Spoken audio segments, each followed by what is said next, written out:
Letter 337 by Charles Lamb. Charles Lamb to W. Harrison, Ainsworth, India House, 9th Deck, 1823.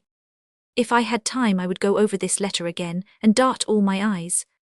Dear Sir, I should have thanked you for your books and compliments sooner, but have been waiting for a revise to be sent, which does not come, though I returned the proof on the receipt of your letter.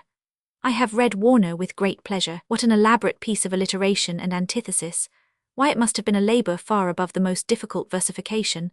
There is a fine simile of or picture of Semiramis arming to repel a siege. I do not mean to keep the book, for I suspect you are forming a curious collection, and I do not pretend to anything of the kind. I have not a blackletter book among mine, old Chaucer excepted, and am not bibliomanist enough to like blackletter. It is painful to read, therefore I must insist on returning it at opportunity, not from contumacity and reluctance to be obliged, but because it must suit you better than me. The loss of a present from should never exceed the gain of a present too.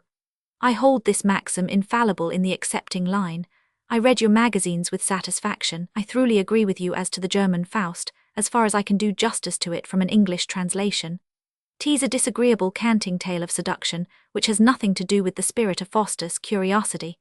Was the dark secret to be explored to end in the seducing of a weak girl, which might have been accomplished by earthly agency?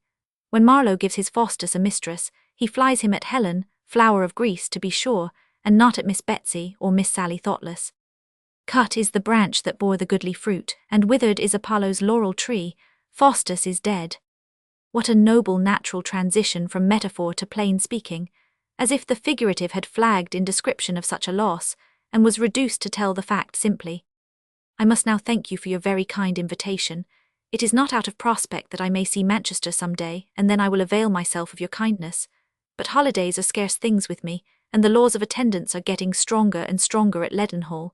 But I shall bear it in mind. Meantime something may, more probably, bring you to town, where I shall be happy to see you. I am always to be found, alas, at my desk in the forepart of the day. I wonder why they do not send the revise. I leave late at office, and my abode lies out of the way, or I should have seen about it.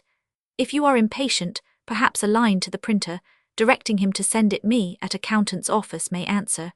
You will see by the scroll that I only snatch a few minutes from intermitting business. Your oblig Sir C. Lamb. William Harrison Ainsworth, afterwards to be known as a novelist, was then a solicitor's pupil at Manchester, aged 18. He had sent Lamb William Warner's Syrinx, or A Sevenfold History, 1597. The book was a gift, and is now in the Dyce and Foster Library at South Kensington. Goethe's Faust. Lamb, as we have seen, had read the account of the play in Madame de Staël's Germany. He might also have read the translation by Lord Francis Leveson Gower, 1823. Hayward's translation was not published till 1834. Goethe admired Lamb's sonnet on his family name.